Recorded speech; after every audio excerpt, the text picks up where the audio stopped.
নমস্কার, কেমন আছেন সবাই? আশা করি সকলে খুব খুব ভালো আছেন। আমিও ভালো আছি। তো দেখুন, এখন সকাল বাজে 8টার মতো। তো মেয়েকে দিয়ে দিলাম ব্রেকফাস্ট।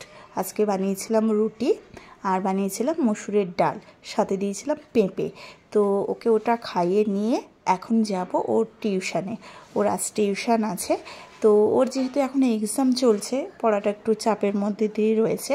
তো ঘুম থেকে উঠে একটু পড়ছিল, আর আমি আমার সকালবেলা যেগুলো কাজ থাকে টুকটাক সেগুলো শেষ করে নিই।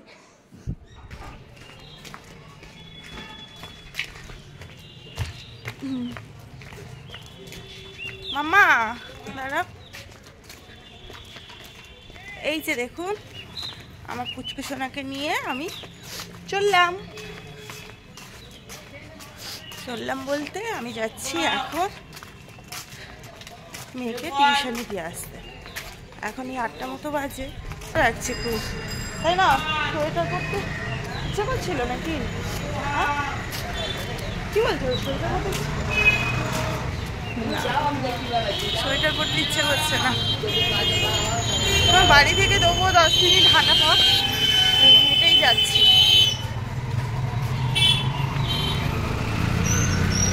আর এদিকে বাজার একদম বসে গেছে, কত মানুষজন চলে এসেছে বাজারও করতে।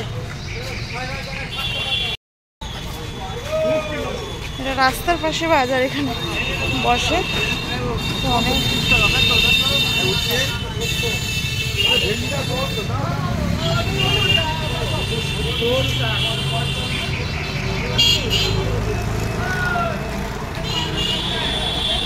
সোজা একদম ফুটপাথ ধরেই চলছি।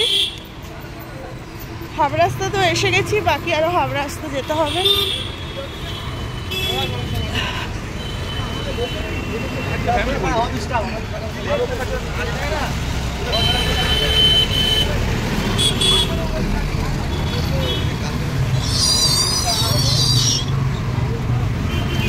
সকালবেলা মানুষ যে যার গন্তব্যস্থলে চলে যাচ্ছে।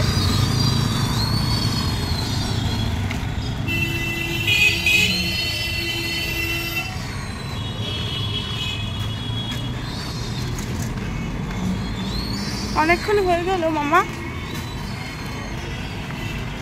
মানে দিশার মা যাচ্ছে। দিশা অনেকক্ষণ চলে গেছে। আর তুই দেখেছিস সব ফল বসেছে। এই ডাব কত করে? ডাব কোথায়? থাক, ফালিস বাবা। এখানে একটা বাজার বেশ ছোট্ট করে বসে।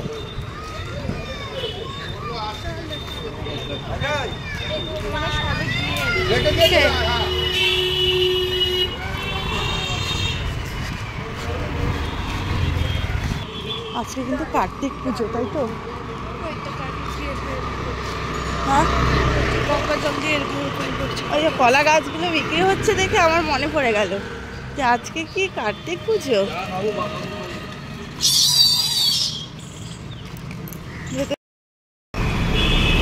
টাইমস অফ ইন্ডিয়া আছে? হ্যাঁ,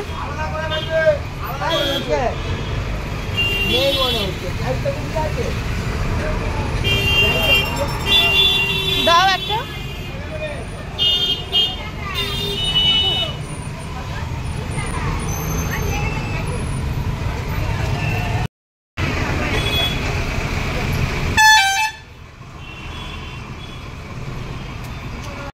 তো খবর কাগজ নিয়েই চলে এসেছি বাজার করতে। তো বাজারে এসে নিয়েছিলাম পালং শাক, পাতিলেবু, কাঁচা লঙ্কা, ধনেপাতা, চিংড়ি মাছ। হ্যাঁ, এগুলো সব নিয়ে চলে আসি বাড়িতে এসে এই মাছের রান্না করব। এই মাছটা ছিল কয়েকদিন আগে হাজবেন্ড এনেছিল, তো ফ্রিজে ছিল, তো তাই বের করে রাখলাম। আর পালং শাক এনেছিলাম, তো সেই পালং শাকগুলোকেও কেটে নিয়েছি। আলু, বেগুন আর চিংড়ি মাছ দিয়ে রান্না করব। আর চিংড়ি মাছটাও এনেছিলাম, তো তাই চিংড়ি মাছগুলোকেও কেটে বেশ ভালো করে ধুয়ে তো এগুলো সব রেডি করে নিলাম জানেন তো। এখন বেজে গেছে প্রায় 10টার মতো, বাড়ির আরো কাজ আছে তো সেগুলো ঝটপট করে শেষ করে নেব।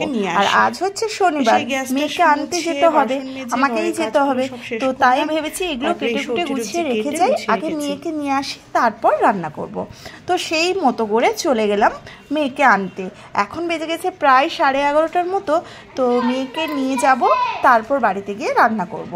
তো এখন এসে গেছি, এসে একটুখানি দাঁড়িয়েছিলাম, তারপরে মেয়ে আসলো, তো মেয়েকে নিয়ে এবার বাড়ি যাব। তো এই জায়গাটায় আমার মেয়ে পড়তে আসে, এই যে আমার মেয়ে বেরিয়ে পড়েছে। তো এখন এই ওকে নিয়ে বাড়ি যাব, বেশ রোদ আছে।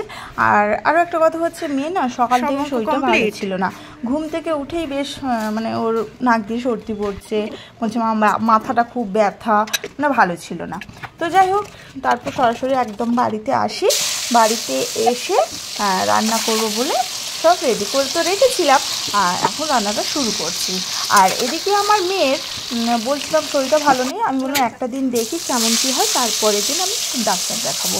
হ্যাঁ, তো এখন তো ওয়েদারটা চেঞ্জ হচ্ছে, তার জন্য হয়তো শরীরটা খারাপ করছে, কিন্তু একটু ভয় লাগছে কি, যেহেতু ওর এক্সাম আছে, এখনও এক্সামটা বাকি আছে, তো সেগুলো রয়েছে, শরীর খারাপ হলে তো খুব ডিস্টার্ব হবে, না খুব প্রবলেম হবে। তো সেই জন্য আমি দেখি আজকের দিনটা দেখি, পারলে আমি রবিবারে দেখিয়ে নেবো ডাক্তার। তো আমার সব কিছু রেডি করাই ছিল আগে থেকে, তাই এসেই রান্নাটা বসিয়ে দিই। তো এখন এই যে পালং শাকের চচ্চড়ি বানাচ্ছি, আর ওই মাছটা এনেছিল, ওই মাছটার ঝাল বানাবো। আচ্ছা, ওই মাছের নাম কি আমি না ঠিক বুঝতে পারি না, আমার বাবার বাড়িতে একরকম নাম বলে, আর এখানে আমি শুনি একরকম নাম। আচ্ছা, ওটার মাছের অ্যাকচুয়ালি নামটা কি, যারা দেখছেন ভিডিওটা অবশ্যই কমেন্টসে জানাবেন। আর এদিকে দেখুন, পালং শাকের চচ্চড়ি খেতে কিন্তু খুব খুব ভালো লাগে। আর এখন যা অবস্থা, পালং শাকটাকেও আমাদের কেজি হিসেবে কিনতে হয়, কি হয়েছে বাজারের মূল্য। তো যাই হোক, দেখুন পালং শাকের চচ্চড়ি বানাতে খুবই ইজি। যেমন প্রথমে চিংড়ি মাছগুলোকে নুন হলুদ দিয়ে মাখিয়ে ভালো করে সরষের তেল দিয়ে ভেজে নিতে হবে, এবং সেই কড়ায় পেঁয়াজ কুচি আর কাঁচা লঙ্কা, চেরা কাঁচা লঙ্কা দিয়ে হালকা ভেজে, তারপর 5 ফোড়ন আর শুকনো লঙ্কা দিয়ে ফোড়ন দিয়ে ওই নাড়াচাড়া করলে, তারপর ওই আলু বেগুন আর পালং শাক যে কেটে ধুয়ে রেখেছিল সেটা দিয়ে দিলাম। এবার নুন হলুদ দিয়ে ভালো করে সেদ্ধ করতে হবে। তো সেগুলো হয়ে এলে তারপর উপর থেকে চিংড়ি মাছ দিয়ে দিতে হবে, আর অল্প একটু চিনি দিলে আরও ভালো লাগবে। তো এইভাবেও রান্নাটা করতে পারেন। আর এই মাছ দিয়ে আমি যে ঝাল বানিয়েছিলাম সেটাও খুব ইজি। যেমন কড়াই তেল দিলাম, তেল দিয়ে এবার মাছটাকে নুন হলুদ মাখিয়ে নিয়েছিলাম, তারপর ভালো করে ভেজে নিলাম। ভাজার পর ওই কড়াই পেঁয়াজ কুচি আর কাঁচা লঙ্কা দিলাম, তো সেটা ভাজা হয়ে আসতেই দিয়ে দিলাম আলু আর পেঁয়াজ কলি কেটে রেখেছিলাম, আলুটাকে একদম সরু সরু করে কেটে রেখেছিলাম। তো এখানে আমার সেটা দিয়ে, তারপর সর্ষে বাটা দিয়ে, উপরে ধনে পাতা দিয়ে, বেশ অল্প একটু জল দিয়ে, তারপর ওটা ফুটে আসতে মাছ দিয়ে দিলাম, রান্না হয়ে গেল। আর এদিকে আমার মেয়ে স্নান হয়ে গেছে, এখন ও বসে ওর গানের এক্সাম আছে। হ্যাঁ, তো তার জন্য ও নিজেই একা ফর্ম ফিল আপটা করে ফেলছে। আর ওর বাবা তো অফিসে আছে শনিবার, তো সেই জন্য ও নিজেই একা করছে। আর আমার এই সকাল থেকে যে এত মানে কাজের মধ্যে রয়েছে, আমার আর ফর্ম ফিল আপ করতে আর সময় হয়নি, আর মনেও ছিল না। সকালবেলা ওই রান্না করে ওকে খেতে দিয়ে, তারপর ওকে টিউশনে দিয়ে এলাম, তারপর বাড়িতে এসে সমস্ত কাজ করলাম, রান্না কি হবে সেগুলো সব কেটে ধুয়ে রাখলাম। হ্যাঁ, তারপর মেয়েকে নিয়ে আসলাম, নিয়ে এসে আবার রান্নাটা করলাম। তো এই করে না আমার আর ওই দিকটা মন ছিল না। তো মেয়ে আমার এসে নিজে ফর্ম ফিল আপ করে, আর এই পাশের বাড়িতেও গানে যায় শিখতে, তো ওনার কাছে গিয়ে টাকাটা আর মানে ফর্মের যেটা সেটা দিয়ে আসলো। তারপর এখন দেখুন আমার রান্নাবান্না কমপ্লিট হয়ে গেছে, আমরা খেতে বসে গেছি।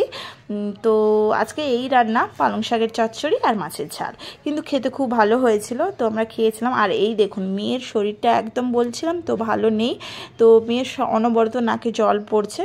তো সেটা আমি এখন তো বেজে গেছে প্রায় 2টোর মতো, তো আমি বললাম ঠিক আছে আজকের দিনটা দেখি কেমন কি লাগে, যদি খুব খারাপ লাগে রাত্রিবেলা শরীরটা, তাহলে রবিবার দিন দেখাবো। তো এই আর ভালো করে ওকে স্নান টান করিয়ে দিয়েছি, আমিই স্নান করিয়ে দিয়েছি। ও নিজে একা ঠিকঠাক এখনও পারে না, আর যা হয় মানে কি বলবো, ও খুব সখী। তো যাই হোক, আর এখন এই যে খেতে বসেছি মা মেয়ে মিলে। তো খেয়ে নিই, খাওয়ার পর আবার আপনাদের সাথে দেখা করব।